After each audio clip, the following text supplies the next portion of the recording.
안녕하세요. 폴리뉴스 김현우 기자입니다.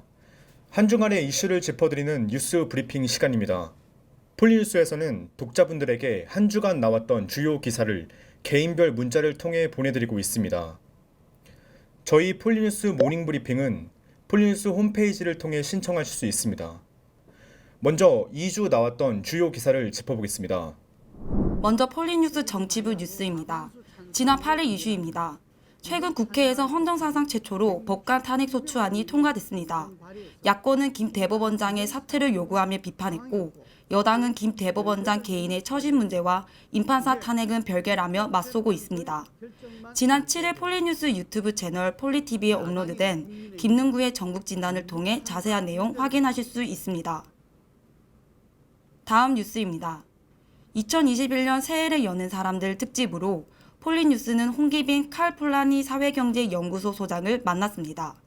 홍기빈 칼폴라니 연구소장은 폴리뉴스 김능구 대표와의 인터뷰에서 북유럽 복지국가의 사회적 대타협, 그리고 성장과 복지의 선순환 관계 등에 대해 토론했습니다. 이재명 경기도지사가 기본소득에 부정적인 이낙연 더불어민주당 대표를 겨냥해 시대적 열패의식을 버려야 한다고 맞섰습니다. 이 지사는 한류나 K방열처럼 기본소득에 대해서도 깊이 고려해야 한다며 최저생계비, 이하 소득계층에 대한 기본소득론을 강조했습니다.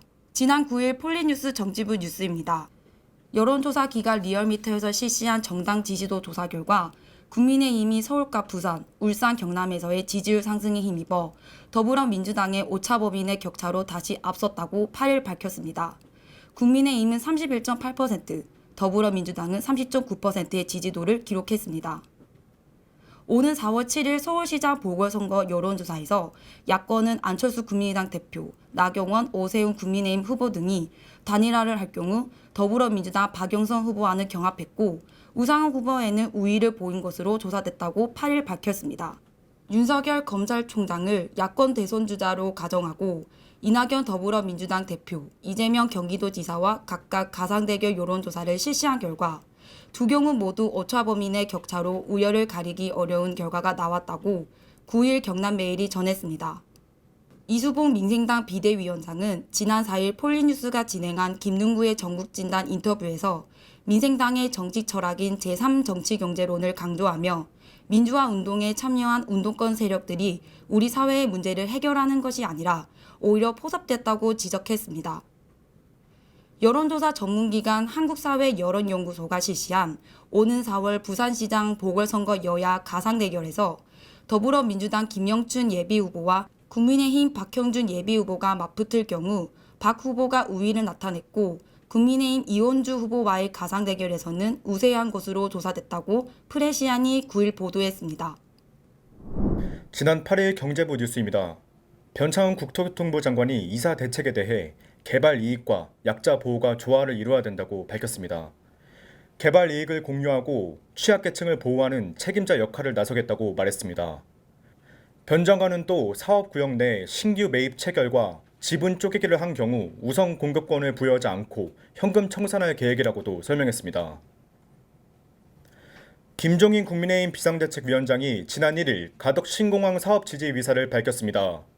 김 위원장은 가덕도와 일본 규슈를 잇는 한일 해저터널 건설을 적극 검토할 것이라고 전했습니다. 한일 해저터널은 가덕도와 대마도, 이키섬, 후쿠오카 총 4개의 섬을 포함해 총 210km에 달합니다. 공사 기간은 10년을 예측했습니다. 지난 9일 폴리뉴스 경제부 기사입니다. 폴리뉴스와 상생과 통일포럼이 코로나19 위기 극복을 위한 금융포럼을 오는 4월 개최합니다. 해당 포럼에서는 국회 정무위원회 윤관석 위원장을 좌장으로 국회와 금융정책 당국, 업계 및 학계 전문가들이 함께합니다. 위기를 기회로 전환시키는 방안을 금융 중심으로 모색합니다. 최근 이슈가 되었던 애플카와 현대차 그룹의 협력설, 현대차는 지난 8일 공시를 통해 당사는 다수의 기업으로부터 자율주행 전기차 관련 공동개발 협력 요청을 받고 있지만 초기 단계로 결정된 바 없다며 선을 그었습니다. 다음은 경제부 10일 뉴스입니다. 서울 주요 아파트 4개 단지의 등기부 등본 일반 여건을 전수조사해 실거주 비율을 조사한 보고서가 발표되었습니다. 한국도시연구소의 조사 결과 서울의 주요 아파트 보유자가 실거주 목적이 아닌 투자 목적으로 이용하고 있는 것으로 확인됐습니다. 서울대 연구팀에서 대다수의 정상인도 코로나19에 대한 항체를 보유하고 있다고 밝혔습니다.